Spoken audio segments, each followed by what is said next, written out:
एक लीडर और एक मैनेजर का अंतर बहुत तरह से बताया जाता है।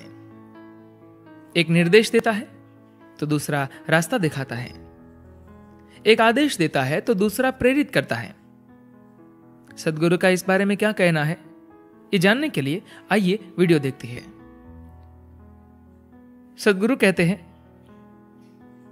हमारे जीवन के लिए हमने जो भी काम चुना है वह जैसा भी हो, अगर हम उन स्थितियों में सबसे आगे होना चाहते हैं तो सबसे पहले बात यह है कि हमें अपना ही उदाहरण पेश करके नेतृत्व करना चाहिए।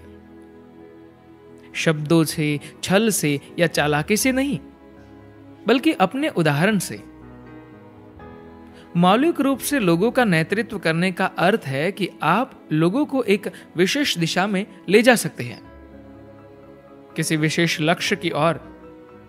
यदि ऐसा होना है तो आपको उन्हें ऐसे प्रेरित करना होगा कि वे खुद ही उस दिशा में आगे बढ़ना चाहें।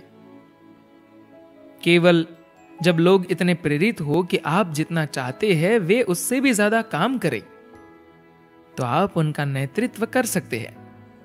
अगर आपको लगातार उन्हें काम कराने के लिए ठेलना पड़े तो उनका नेतृत्व करना बहुत मुश्किल है। यदि आपको लगातार उनकी देखरेख और मैनेज करना पड़े तो आप लोगों का नेतृत्व नहीं कर सकते। जिस तरह की टीम के साथ आपने काम करना है, जब अब बड़ी होने लगती है तो बड़ी टीम का नेतृत्व करना बहुत मुश्किल होता है यदि आप उन्हें प्रेरित करके उनका नेतृत्व नहीं कर सकते। लोगों को काम करने के लिए प्रेरित करने के लिए आपके स्वयं के रहने का तरीका ही ऐसा होना चाहिए कि लोग अपने आप ही आगे आए और वह करना चाहे जो करना आवश्यक है। तभी नेतृत्व एक सहज प्रक्रिया बनता है। मुझे लगता है कि आजकल के तथाकथित नेताओं के साथ सबसे बड़ी समस्या यह है कि हम वास्तव में नेता नहीं बन रहे, हम सिर्फ मैनेजर और सुपरवाइजर बना रहे हैं। वे लीडर के रूप में सामने आते हैं और फिर अपने जीवन के हर पल संघर्ष करते हैं। उनकी महत्वाकांक्षाएं ओछी होती हैं। वे ग्रह का एक टुकड़ा चाहते हैं। कुछ लोग एक बड़ा हिस्सा चाहते हैं, दूसरे लोग छोटा हिस्सा चाहते हैं। वे जितना खा सकते हैं उसका आकार बढ़ता चला जाता है, लेकिन फिर भी ये एक क्षुद्र महत्वाकांक्षा है, क्योंकि ये केवल उसका एक बड़ा रूप है, जो कुछ आपने पहले देखा हुआ है। आप किसी ऐसी चीज की इच्छा नहीं कर सकते जो आपने देखी नहीं है। आप केवल उसी चीज की इच्छा करते हैं जो आपने देखी हुई है। अब चाहे आप उसको थोड़ा बड़ा करके पाना चाहे या ज्यादा बड़ा करके, ये इस बात पर निर्भर करता है कि आप स्वयं कौन हैं। लेकिन नेतृत्व लोगों को, एक देश को या पूरी दुनिया को एक दिशा में और एक ऐसी मंजिल तक ले जाने के बारे में है जिसकी उन्होंने कल्पना भी नहीं की हो।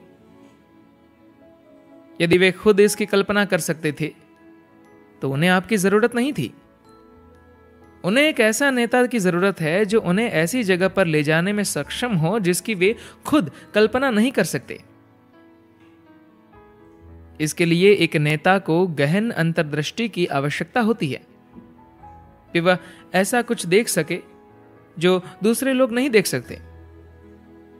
एक नेता का मतलब है कि किसी तरह से आप एक मचान पर बैठे हैं। यदि आप एक मचान पर बैठते हैं और दूसरों से बेहतर नहीं देख सकते तो लोग आपकी हंसी उड़ाएंगे।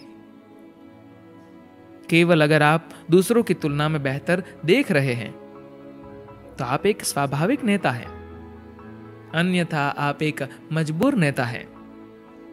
और हर कोई आपको दुखी करेगा और बदले में आप उन्हें दुखी करेंगे, और दुख का यह सिलसिला लगातार चलता रहेगा। यदि आप मानते हैं कि आप जो कर रहे हैं वह महत्वपूर्ण है, तो आपके जीवन में सबसे महत्वपूर्ण बात यह है कि आप खुद पर काम करें, अपने बोध को बढ़ाए, वह देख सके जो दूसरे नहीं देख सकते। आप क्या करना चाहते हैं उसे जान सके। धन्यवाद।